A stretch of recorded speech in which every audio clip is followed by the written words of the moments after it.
precioso es nuestro Señor y Salvador, aquel que merece toda la honra y toda la gloria. Amén.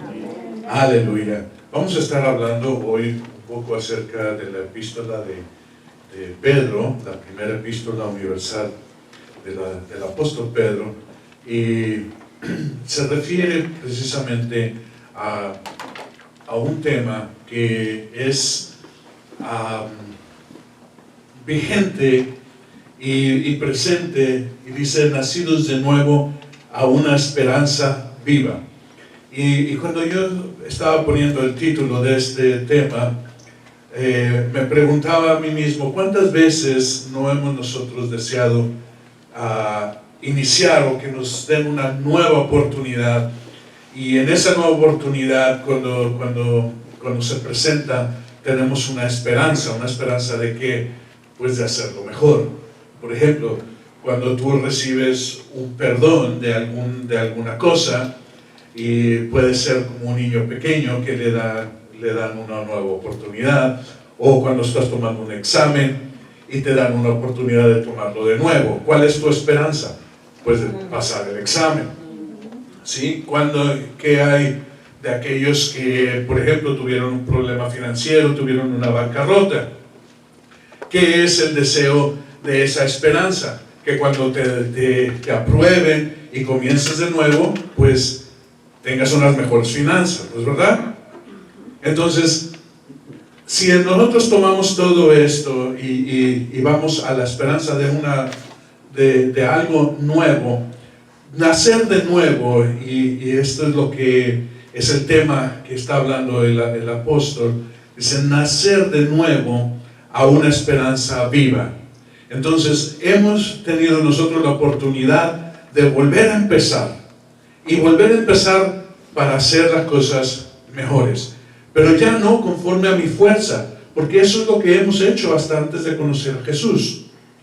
Hemos tratado, hemos hecho todo lo posible, hemos castigado nuestros cuerpos o nuestros deseos o nuestra voluntad, hemos practicado hacer o forzarnos a hacer cosas buenas, y todo esto no nos llevó ni siquiera a los primeros escalones para llegar al Padre. Pero Jesús lo hizo por nosotros, y cuando Él lo hace por nosotros, dice: ya está hecho, todo está hecho, entra en mí y a través de mí vas a llegar a un reposo, y en ese reposo vas a conocer todas las cosas del Padre. Este nuevo nacimiento tiene que ver entonces con una esperanza viva. Si no, hermanos, tendríamos la misma esperanza con la que nacimos. Y no es malo nacer, pero el problema está en que naces como ciego y sordo y mudo y desconocedor de las cosas espirituales, hasta que viene el tiempo en el cual es presentado a ti el Evangelio, y tú tienes la oportunidad de tomar ahora lo que es la justicia o la justificación a través de la sangre del Cordero, que es Jesucristo, que quita, no cubre, sino quita todo pecado.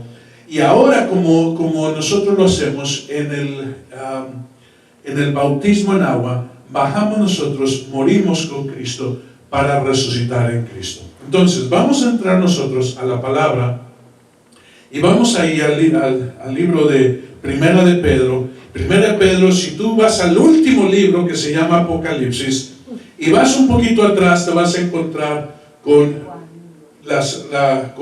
Judas, y luego con Primera de Juan, Segunda de Juan, Tercera de Juan, y antes de eso está Primera de Pedro y Segunda de Pedro. Entonces, vamos nosotros a ver Primera de Pedro, capítulo 1, y vamos a comenzar en el versículo 3. Solamente estos 3 versículos, del 3 al 5, vamos a seguir más adelante, pero primeramente estos 3. Dice: bendito sea el Dios y Padre de nuestro Señor Jesucristo, quien según su misericordia nos ha hecho nacer de nuevo a una esperanza viva. Lo estoy leyendo en la versión de la Biblia de las Américas. Dice, voy a repetir esa parte. Según su gran misericordia nos ha hecho nacer de nuevo a una esperanza viva mediante la resurrección de Jesucristo de entre los muertos, para obtener una herencia incorruptible, inmaculada y que no se marchitará, reservada en los cielos para vosotros, que sois protegidos por el poder de Dios mediante la fe, para que la salvación que está preparada para ser revelada en el último tiempo. Entonces, esto es lo que está hablando. Está hablando que solamente esto sucede a través de la resurrección de Cristo. Y vamos a ser claros en esto. Nosotros fuimos justificados en la muerte del Cordero, en la muerte de Jesús. Pero no podemos recibir vida eterna si Él no inaugura este camino. Por eso el apóstol Pablo no dice en la muerte de Cristo, sino dice en la resurrección de Jesucristo. Porque Él es la primicia de la resurrección.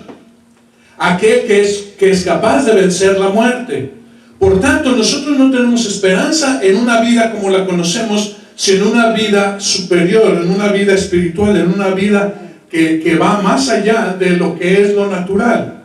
Porque se nos introduce ahora a algo que es mayor, que es celestial y glorioso. Algo que nos pertenecía, pero que nosotros entregamos en el tiempo en el que nuestros padres, Adán y Eva, desobedecieron a Dios. Eso fue quitado de ellos. Esa parte eterna, esa parte celestial y gloriosa fue quitada de ellos. Para que entonces ahora nosotros pudiéramos buscar o pudiésemos nosotros alcanzar o heredar algo más especial o más sublime que lo que es simple y sencillamente una vida como la conocemos. Una vida donde, como se nos dice en el libro, en la clase de biología, ¿quiénes tomaron clase de biología? Ay, casi todo. Bueno, ciencias naturales. Esa sí la conocen, ¿verdad? Las ciencias naturales. ¿Qué dicen? Que todo ser viviente que nace, crece, se reproduce y muere. Y ese es el ciclo de la vida. Y ese nos enseñan con las abejitas, y nos lo enseñan con los conejitos, y nos lo enseñan, bueno, pues con nosotros, ¿verdad? Que todo ser viviente pasa por eso. Y claro que no se refieren a las piedras, porque pues no se reproducen. Y tampoco mueren. Pueden ser pulverizadas, pero no mueren, ¿verdad? Entonces se refiere a lo que es vivo. Y cuando dice entonces que nosotros hemos venido a una nueva vida, no se está refiriendo a ese ciclo anterior en el cual pues todos conocíamos, sino a un ciclo en el cual uno nace, uno crece y uno continúa conociendo a Dios. Es algo que no termina. Imagínate, vamos nosotros a entender un poquito lo que es la vida eterna. ¿Cuántos años conocen la persona más longeva que existe? O sea, la persona que más años tiene. Que ustedes han visto en las noticias, en el Face, en donde sea. ¿Cuántos años? 105, ha habido más. 120 por allí. 123 alguno. Una chinita. Y por ahí anda, ¿verdad? Todavía haciendo tecitos. En la Biblia habla de personas que vivieron 900 años, 975 años, que se los otorgamos ahí a 969. 969 creo que fue Adán y un poco más a Matusalén. Imagínate vivir no 100 años ni 200, sino 500, 800, 900. ¿Qué harías tú si tú pudieras planear una vida? ¿Verdad? Porque hacemos una planeación a los 80, 90, 100 y ya, ¿verdad? Empujando el carrito, el de ese andador. que lleva las bolitas ¿cómo se llaman? De las bolitas de tenis. Ahí vamos, empujando.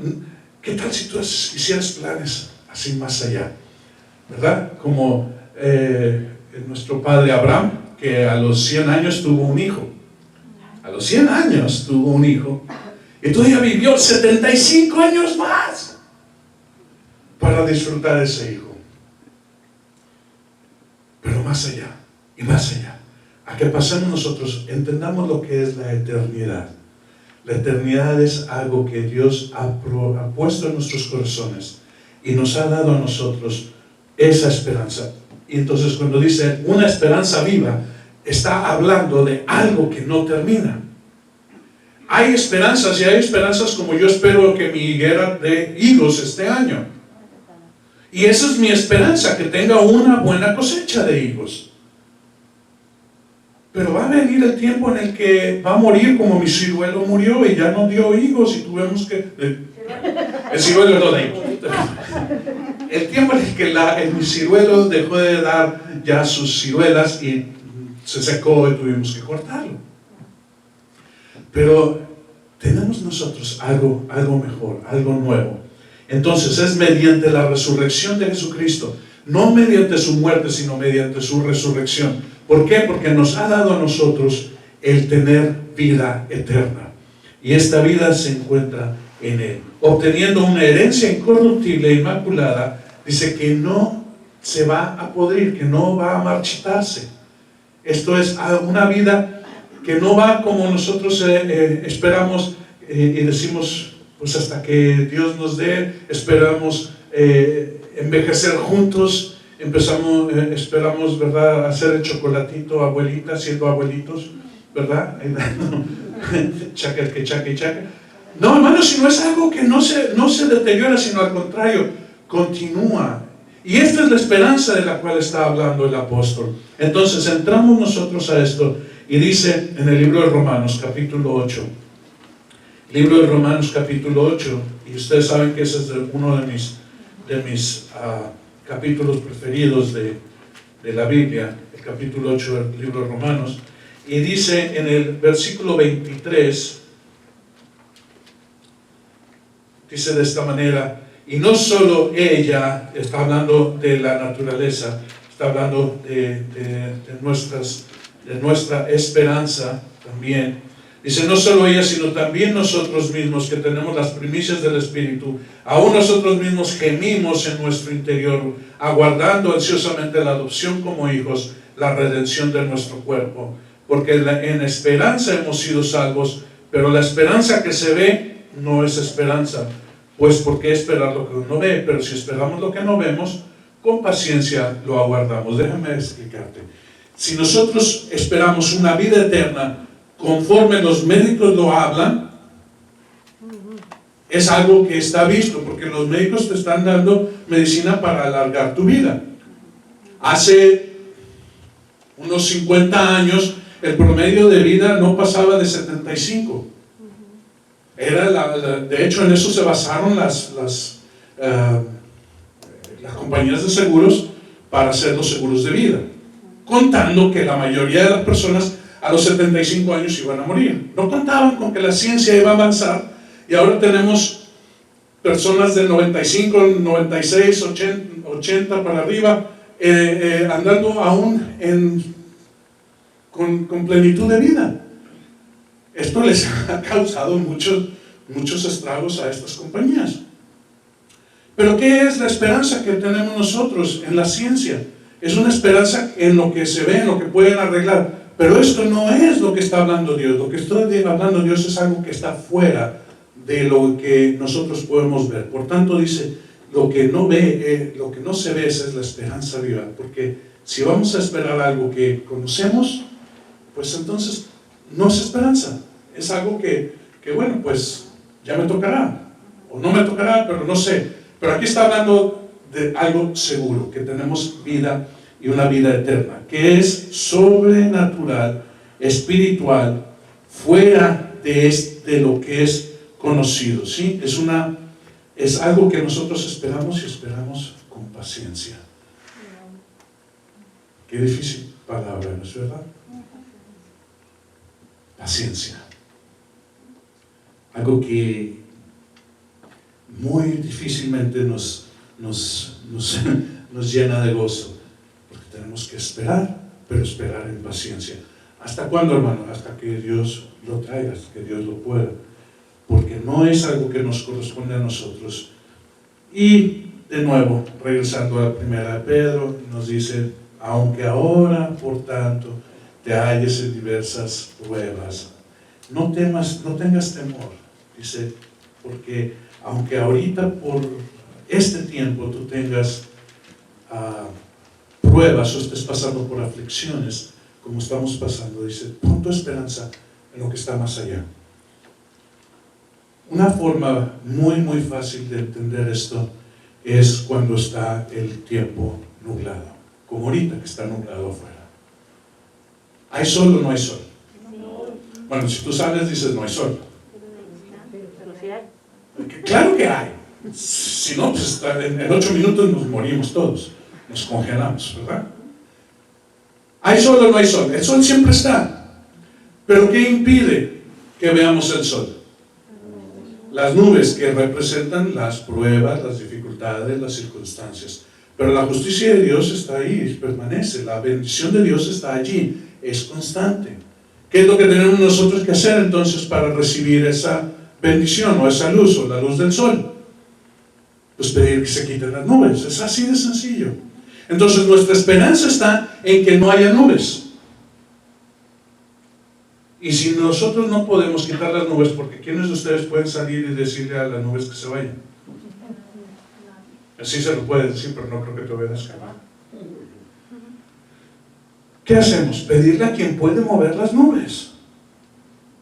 Porque hay quien puede mover las nubes. En la Escritura dice que hubo un profeta allá en los tiempos de los reyes en Israel, un profeta que oró a Dios para que no lloviera. Y por 3 años y medio no llovió en todo Israel. ¿Tú te imaginas el poder de la palabra de este profeta? Diciendo, no va a llover, y no llovió. Y el rey lo buscó y lo quería hacer que trajera lluvia, pero Dios lo escondió. Y primero lo llevó a un arroyo y lo alimentaban unos cuervos, le traían comida y tomaba agua del arroyo. Pero como no llovía, pues se secó el arroyo. Entonces se lo llevó afuera de Israel, se lo llevó al norte, allá, a casa de una viuda que no era de Israel. Y esa viuda lo sostuvo también, hasta que Dios le dijo, ya es tiempo. Pasaron 3 años y medio de que buscaban al profeta Elías. Y finalmente, cuando Dios le dijo, ya es tiempo, ahora ora para que se abran los cielos. Y fue muy curioso porque cuando él lo hizo, no había ni una nube en el cielo, nada, ni una sola nube. Y él se postró y oró a Dios, dice, Señor, abre los cielos. Y mandaba a su siervo y le decía, ve ahí al horizonte y dime qué ves. Y dice, no veo nada. Y dice, bueno, entonces volvió a orar. Así lo hizo 7 veces. Y la 7ª vez le dijo a su siervo, ve y dime qué ves. Y dice, veo una nubecita pequeña, así como el tamaño de un puño de hombre. Y dice, corre y ve y dile al rey que se apresure porque viene una tormenta. Pues no llegó con el rey y le cayó el tormentón ahí, de tal manera que la carreta esa donde iba, la carroza, se atascaba en el lodo. ¿Qué poder hay en Dios para cerrar los cielos o abrir los cielos? Pero tú y yo no tenemos ese poder, lo tiene Dios. Entonces, cuando vengan las nubes o dejen de venir las nubes, Dios tiene poder para cambiar las cosas. Nadie más. Y esa es nuestra esperanza. Que algo que no podemos explicar y que las personas que no saben, las personas que no conocen a Dios no entienden estas cosas. ¿Por qué oramos para que seamos sanados? Por cosas que es imposible para los médicos. ¿Por qué oramos con esa fe? Porque hay quien puede quitar esa enfermedad o esa circunstancia. ¿Por qué nosotros pedimos por cambiar una situación que los abogados han dicho no se puede. Porque hay quien está sobre la ley y los abogados y puede cambiar las cosas. Y ese se llama nuestro Señor Jesucristo. Él puede cambiar las cosas.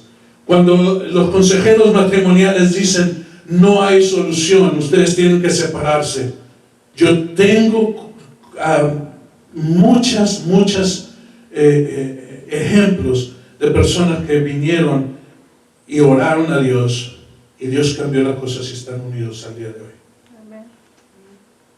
Porque hay poder sobre las cosas naturales. Nosotros no lo vemos, pero Dios sí lo ve y nos invita a nosotros a que esa sea nuestra fe. Entonces, regresando a 1 Pedro, capítulo 6, dice, aunque por ahora estemos nosotros en aflicciones, no hay ningún problema. Yo creo en Dios. Y el mundo te va a criticar porque tú tienes esa fe. Cuando tú tienes esa fe que dices, yo confío en Dios. Cuando están dando, ¿cómo le llaman eso? Los tarjetones rosas, o el pink slip que le llaman, cuando están despidiendo a la gente. Dice, yo no confío en esto. Y yo se los digo por experiencia. Cuando compraron la empresa donde yo trabajaba, donde iba a cambiar a nuevos dueños, todos mis compañeros entraron en un temor de ser despedidos. En ese tiempo ya habían quitado gente y quedábamos como unos 30. De esos 30, solamente 10 quedamos en la nueva compañía. Y a mí me decían, tú tienes temores. Mi confianza no está en esta empresa ni en la empresa que está comprando. Mi confianza está en Dios. Si Él cierra esta puerta, Él va a abrir una nueva. Y así fue. Así que esa es nuestra confianza, en que nosotros no confiamos en las cosas que se ven o se tocan, porque yo pude haber ido y rogado a aquellos que podían hacer cosas, pero yo dije nunca, sino mi ruego va a ser solamente al Señor, solamente a mi Dios. Y Él es el que tiene control de todas las cosas. Pero sin embargo, muchos fueron criticados, muchos dijeron, tú estás loco, ¿por qué no haces esto o aquello? Y dije, porque no es lo que yo hasta el día de hoy, Dios ha provisto mis trabajos, Dios ha provisto para mi casa. Y cuando ha habido escasez y no hay manera de recibir y está las cuentas por pagar, mi esposa y yo oramos y el Señor milagrosamente trajo de no sé dónde para cubrir todas las cuentas. Entonces, nuestra fe va más allá de lo que es natural. Acuérdense que tenemos fe y una esperanza viva en aquel que resucitó. Esto es, en aquel que abre las cosas que es imposible para el hombre abrir, o cierra las cosas que es imposible para el hombre cerrar. Entonces, esa es nuestra esperanza en algo vivo. Amén.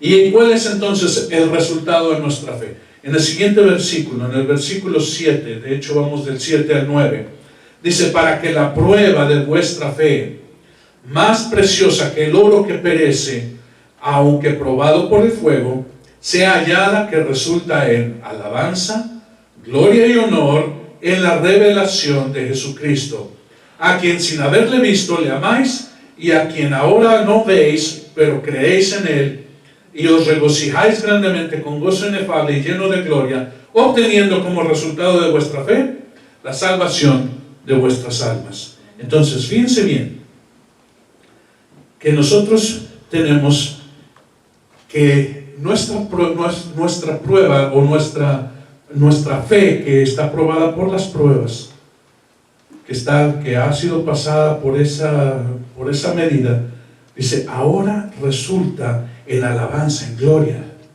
en honor, pero en la revelación de Jesucristo. Y no estamos hablando de cuando Jesucristo venga en las nubes, sino estamos hablando de cuando se revele el Señor en mí.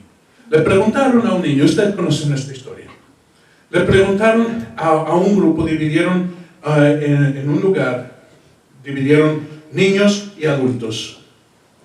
Y le preguntaron primero a los adultos, ¿dónde está Jesús? Inmediatamente dijeron, en la gloria, en las alturas, sentado a la diestra del Padre, recibiendo todo honor y gloria. Y amén, está escrito, gloria a Dios. Y entonces le preguntaron a los niños que no habían oído la respuesta de los adultos. Le dijeron, niños, ¿dónde está Jesús? Y dijeron, en mi corazón. En mi corazón. Nosotros siempre tratamos de ver las cosas, ¿verdad?, desde una perspectiva lógica y precisa y escritural. Pero dice, los niños conocen en su inocencia todas las cosas. Y si vosotros no fuereis como estos niños pequeños, no entraréis al reino de los cielos. Porque si nosotros no entendemos que Jesús está en nuestro corazón, entonces no vamos a poder ver manifiesto nada. Ustedes oyeron el testimonio de este niño pequeño que estaba allá en el sur de México, que oró a Dios porque sus zapatos tenían un agujero y Dios proveyó. Él no fue y lo pidió a sus padres. Él no fue y se puso con una pancarta afuera y dice, mis zapatos tienen agujero. No, sino que él oró a quien puede cambiar las cosas. Aquel que es capaz de mover cielo y tierra como buen padre para proveer a sus hijos lo necesario, lo que ellos... Pero esto resultó porque él conocía a Jesús en su corazón y él oró a quien se manifiesta. Entonces, en la revelación de Jesús, nosotros vamos a ver las cosas que cambian completamente. ¿Por qué? Esto va a traer en nosotros un gozo más allá de las cosas que se pueden palpar o percibir.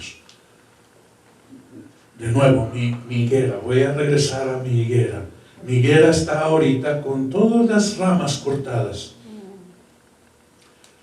Y yo espero en Dios que le vengan nuevas ramas con nuevos hijos. También tiene higuera. También, entonces están esperando en mi higuera para que ustedes coman. Ya. Ya entendí. Amén. Fíjense bien, vamos al libro de Juan y estas son las palabras de Jesucristo a sus discípulos, del capítulo 14 al 17 de Juan, del Evangelio de Juan. Son las palabras que habla Jesucristo a sus discípulos porque se acercaba el tiempo de la partida. Se acercaba el tiempo en el que él tenía que ser entregado, maltratado y crucificado y llevado a muerte. Y les daba palabras de confianza. Y esta palabra a mí me gusta mucho, capítulo 16, versículo 22. Por tanto, ahora vosotros tenéis aflicción. ¿Por qué? Por todas estas palabras que les decía Jesús, que Él tenía que padecer y morir. Dice, ustedes tienen ahora gran aflicción, pero yo os veré otra vez, y vuestro corazón se alegrará, y nadie quitará vuestro gozo. Él está hablando del tiempo de la resurrección. Él está hablando de que ellos verían a Jesús de nuevo. ¿Qué sucedió? Que cuando Jesús fue llevado a la cruz, solamente Juan estaba al pie de la cruz y los demás discípulos estaban lejos presenciando esto, porque había también un llamado de aprenderlos a todos los que seguían a Jesucristo. De lejos lo vieron, y cuando vieron que murió Jesús y fue bajado de la cruz y fue llevado al sepulcro, ellos se entristecieron mucho y dijeron, el maestro, nuestro amado, nuestro gran maestro ha muerto. Regresémonos por tanto a nuestras labores anteriores, y se fueron a pescar. Y estando en la pesca, estando ellos en esta labor, echando las redes y no encontrando ningún pez, dice que oyeron la voz de alguien desde la playa que les decía, echen las redes al otro lado. Y ellos dijeron, hemos estado pescando toda la noche y no hemos hallado nada, pero porque tú lo dices, lo haremos. Y cuando lo hicieron, dice, no podían levantar las redes de tantos peces que había en ellas.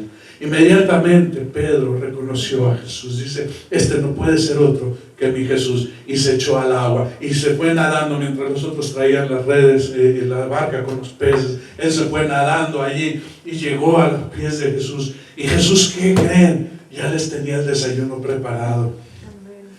Ya había asado peces. ¿De dónde? Él sabe de dónde. Yo no sé si Él comandó a los peces y vinieron brincando allí. Yo no sé. De alguna manera el Señor lo hizo. Y ya tenía el desayuno para ellos. Y habló con ellos. Este gozo es el que está hablando. Ahora nosotros conocemos a Jesús en nuestro corazón. Pero hemos de verle de nuevo. ¿Y cómo? Lo vamos a ver conociendo a Dios. ¿Cómo se conoce a Dios? Se conoce en 3 diferentes etapas. Como Padre, cuando nosotros nacemos. Como tutor, cuando nosotros crecemos. Pero como Señor y Rey, cuando Él se manifieste. Entonces, brevemente vamos a ver estas partes, ¿sí? Conocemos a Dios como Padre, recibiendo primeramente la plenitud de su amor, provisión, consuelo, protección, ¿sí? Es lo mismo que abrazar a un baby pequeño, a un pequeñito. Tenerlo y tenerlo cerca. Es increíble la confianza que estos pequeños tienen en quien los ama. Porque no hacen más que hacer un puchero y ya le estamos dando el tete. O cambiarle el pañal, o llevarlos a dormir, ¿verdad? Estamos al tanto de todo ello. Y cuando van creciendo los nenes, sus primeros pasitos, ahí estamos cuidándoles, cuidando que no se caigan. Y si se caen, pues les damos besito para que se les quite, ¿verdad? ¿Verdad, mamás? ¿Verdad, abuelas? ¿Sí? ¿Ok? Y así es el cuidado de un padre. Por ahí pasaron un video en una de las redes sociales de papás héroes. Y resulta ser que el papá puede estar distraído en lo que sea, pero cuando el hijo se va a caer, no sé cómo le hacen, pero lo agarran de un pie o de una mano, o siempre le evitan la caída, le corren para que alguien no los golpee. Es increíble. Y esos son hombres naturales. ¿Cuánto más Dios no ha traído sus ángeles para que nos protejan? Librados de accidentes, de penalidades, de grandes cosas. Yo siempre que salgo a carretera le digo, Señor, cuídanos, llévanos con bien, tráenos con bien, pero sobre todo, cuídanos de aquellos que están distraídos en la carretera. De aquellos que sin saber pueden causar accidente. Y el Señor nos ha librado de muchas cosas. El Señor está pendiente, como niños. Dios está pendiente de nosotros, cómo crecemos, cómo andamos, y que no nos falte nada. Que no nos falte. Mire, un padre, una madre, lo estamos hablando así, se sacrifica, puede dejar de comer con tal de que sus hijos coman. Puede dejar de tener alguna cosa con tal de que sus hijos sean provistos. Y si nosotros lo vemos en los animalitos, lo vemos con la gallina que protege a los pollitos del coyote, aún ofreciendo su vida para que los pequeños no mueran. ¿Cuánto más Dios no nos protegerá a nosotros si estamos en el hueco de su mano? Este es el cuidado del Padre, y esta es la primera parte que nosotros conocemos, nuestra experiencia en las cosas espirituales, donde nosotros conocemos el amor del Padre. Conocemos a Dios en su amor. Fíjate que no nos presenta a Jesucristo, a Dios, como el Todopoderoso, y es el Todopoderoso, pero no lo presenta como El Shaddai, no lo presenta como el Dios de sanidad o el Dios de Jehová Rafa, no lo presenta como el Dios triunfador, aunque es el Dios triunfador, sino lo presenta como el Padre. Cuando orar a Dios de esta forma: Padre nuestro que estás en los cielos. Padre. Y cuando él se refiere a su padre, dice Abba Padre o Papito. Una manera muy familiar, muy de mucho respeto, pero muy familiar, diciendo, tú puedes orar a Dios en esa dimensión, como papi.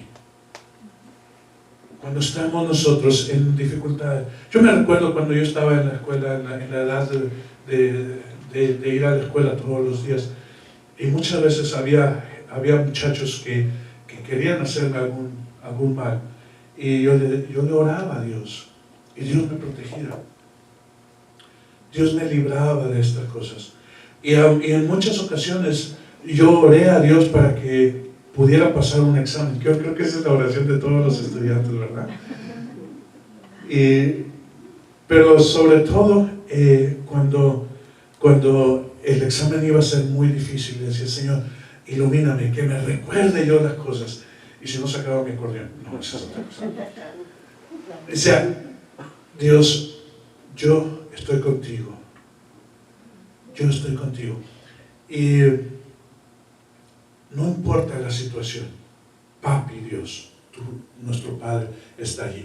Pero viene el tiempo en el que nosotros crecemos. Porque es bueno que seamos niños, pero no toda la vida. ¿Verdad? Hay tiempo de crecer. ¿Y qué sucede cuando creces? ¿Qué sucede cuando creces? Pues tienes que aprender. Tienes que aprenderte las tablas de multiplicar. Sobre todo la del 7, ¿verdad? Que era la más difícil. La del 2 era la más fácil. 2 por 1, 2, 2 por 2, 4, 2 por 4, 6. ¿Verdad? Y la del 3 pues estaba más dificilita, pero la del 5 era fácil. Fácil, de todas fácil. 5, 10, 15, 20, 25, 30, 35. Esa es la más fácil. Pero la del 7 me costó. Me costó duro. Y el tiempo en el que yo tenía que aprender otras cosas, había veces que yo decía, uy, ¿y esto cómo me lo voy a aprender? Los ríos principales de la nación. Uy. Pues los más caudalosos, yo nomás conozco el que estaba aquí al lado de la casa, de Santa Catarina, pero de ahí de fuera, pues nomás del Río Bravo. Pero luego salieron con el Suchiate y que el río de allá. Estaba hablando de México porque yo crecí allá. Pero hay otros, las montañas, o los países, o con quién colinda México. ¿Qué es colindar? ¿Qué es? Para empezar, ¿qué es colindar, verdad?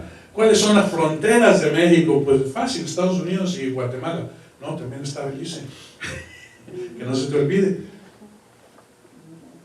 Y fíjate bien, que todas estas cosas tú las vas aprendiendo y es necesario quien te enseñe.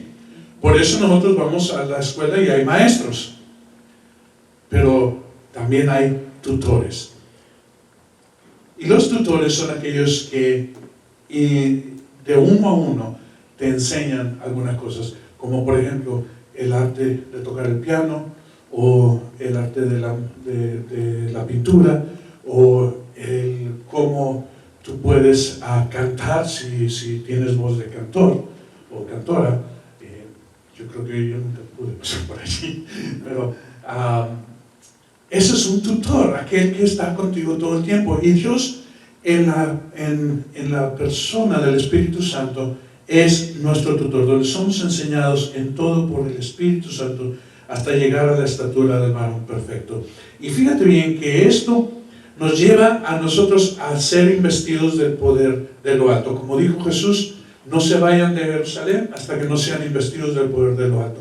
Porque fue en el lugar santo, en el aposento alto, donde estando reunidos los apóstoles y los discípulos, dice que bajó de repente un viento fuerte y empezaron a hablar en nuevas lenguas y vino como unas lenguas de fuego sobre sus cabezas y pudieron hacer grandes cosas. De ahí que salió Pedro y Juan, y más adelante, unos días después, ellos hablando con un paralítico que estaba allí en el templo o afuera en el camino del templo pidiendo limosna, le dijo Pedro con todo poder: oro no tengo, tampoco plata, pero en el poder de Jesucristo, levántate, toma tu lecho y sigue camino. Y así lo hizo.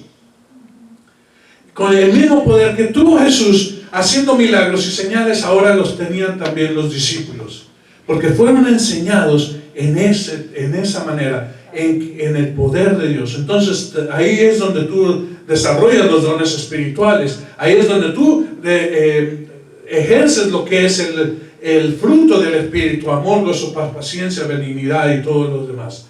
Ahí es donde tú entras en esa capacidad, pero también eres confrontado con la dualidad. ¿Me amo más yo o amo más a Dios? ¿Amo a Dios porque me da o lo amo por quien Él es?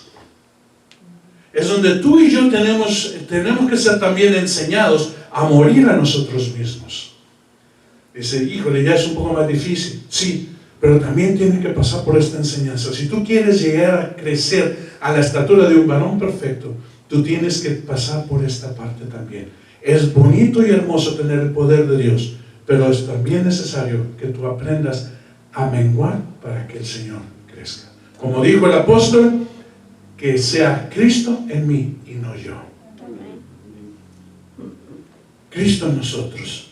Lo que nos lleva entonces a la tercera parte de conocer a Dios. Y fíjate que esto no se da si tú no tienes una esperanza de vida. Si tú no tienes una esperanza viva de estar con Dios. Porque ahora le conoces como Padre, ahora le conoces como tutor, pero ahora le conoces también como Rey y Señor. Donde Él resplandece con el resplandor, resplandecemos nosotros con el brillo y resplandor de su gloria. ¿Sabes qué quiere decir inefable? Hemos oído muchas veces esa palabra en la Escritura. ¿Sabes qué quiere decir inefable? Inefable es algo que no se puede hablar. Es algo que no se puede, no hay manera de expresarlo. Tú no puedes describir el amor, tú tienes que experimentar el amor. Nadie puede conocer entonces a Dios. Nadie puede explicar a Dios. Tú tienes que experimentar a Dios. Nadie puede explicar lo que es vida eterna. Tú tienes que experimentar la vida eterna. Y tú vas a experimentar la vida eterna cuando tú mueras en Cristo para resucitar en Él. Amén. Capaces de gobernar y juzgar junto con Él, donde nuestra esperanza viva se torna en experiencia de vida eterna, es una transformación total, es tomando nuestro lugar, sojuzgando la creación. ¿Sabes que Dios creó al hombre para que juzgara la creación? Que Él tomara, que Él dominara, o sea, fuera quien velara para que todo estuviera bien en la creación. Pero el hombre entregó esto. Por eso nosotros tenemos temor del león, o de la serpiente, o de la araña. Pero si tú sabes que ni la mordedura del león, ni el veneno de la araña o de la víbora te va a hacer algo, entonces tú no tienes ningún temor, sino que tú eres capaz de hacer las cosas. Y no te estoy diciendo que salgas ahorita y me busques una víbora o una araña. No. Pero te estoy diciendo que el Señor nos está poniendo a nosotros, porque siendo espirituales, ¿qué cosa natural va a hacerte daño? Ninguna. Ni el calor, ni el frío, ni nada te va a hacer ningún daño, porque, hermanos, esa es nuestra esperanza. No en algo que va a acabar en otros 80 años. Me refiero a los más jóvenes, o en unos 20, 30 años para los menos jóvenes. No, hermano, nuestra esperanza no está en lo que es la vida natural, sino nuestra esperanza está en lo que es la vida espiritual. Y alguien me dijo en una ocasión, ¿cómo es estar en el cielo? ¡Qué aburrido! ¡Qué aburrido estar en el cielo! Porque ¿cómo nos pintan el cielo? ¿Cómo conocemos el cielo? Uy, con unos angelitos bebés con unas arpas, ¿verdad? Trin, trin. Y nosotros ahí cantando alabanzas día y noche a Dios y gozosos por la eternidad de la eternidad. Y yo cuando conocí eso, que me presentaron el cielo, dije, qué aburrido.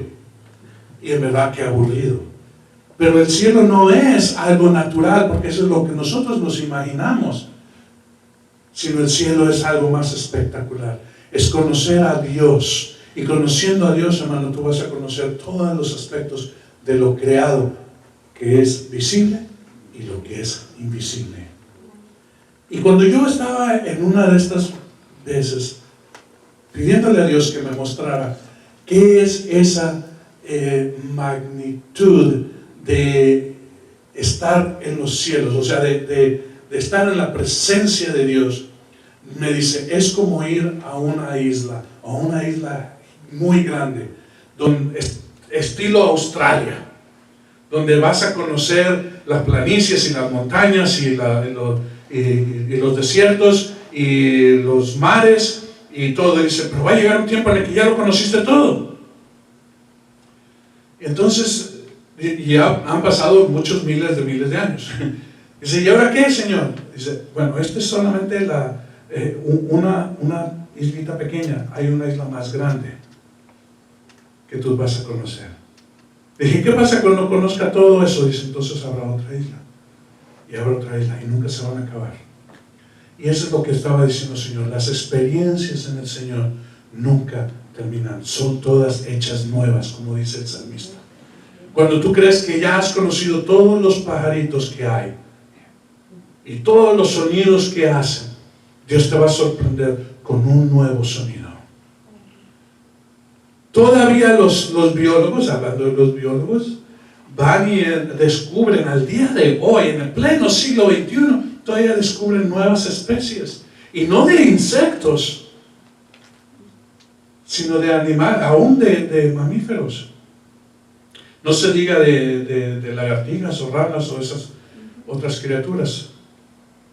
Peces. ¿Sabes que no conocemos sino el 5%, si acaso, de todo el océano? Hay muchos misterios. Y todavía no salimos del planeta Tierra. ¿Qué tanta vastedad de conocimiento nos tiene el Señor para nosotros? Así que vamos a orar. Y vamos a entender que Dios tiene para nosotros un nuevo nacimiento que tiene una esperanza viva. No en las cosas que se ven, sino en las que no se ven. Para que en Él conozcamos a Dios como Padre, como Tutor, pero también como Rey y Señor. Amén. Señor Santo, te damos gracias porque tú has abierto esto, porque si tú no hubieras muerto y resucitado al tercer día, nosotros nos hubiéramos perdido esta gran bendición de tener una esperanza en una nueva vida, en algo que, Señor, está tanto en nuestro espíritu como se va transfiriendo también a todo nuestro ser, donde podemos ahora ver, Señor, no nada más con nuestros ojos naturales, pero también con nuestros ojos espirituales. Ahora podemos empezar a descubrir, Señor, todas las cosas nuevas y hermosas que tú tienes, Señor Santo, que podemos ver a una persona pecadora, la podemos ver, Señor, santa y pura, como tú viste a los pecadores, porque han sido transformados en tu gracia. Podemos así mismo nosotros ver la enfermedad y decirle salud completa, porque tú nos has dado a nosotros el ver las cosas y que no son como si fuesen. Y ver, Señor, también nuestros cuerpos restaurados, o nuestras familias restauradas, nuestros hogares completamente restaurados. Señor Santo, aunque aún de principio nosotros no lo veamos así, pero en fe, Señor, nosotros sabemos que tú has hecho ya todas las cosas. Así que en esta esperanza, Señor, te conocemos como Padre. En esta esperanza crecemos, Señor, bajo la tutela del Espíritu Santo, pues, Señor, para llegar hasta ser uno con el Señor Jesucristo, reinando y juzgando todo, Señor Santo, porque hemos sido presentados perfectos delante de Dios. Así que pedimos humildemente que tú guardes esta palabra en nuestros corazones y nos des confianza, Señor, que las cosas, Señor Santo, tú ya las tienes listas y preparadas para nosotros, para alcanzar esta gloria que tú tienes preparada para nosotros. Esperanza viva. En el nombre de Jesús.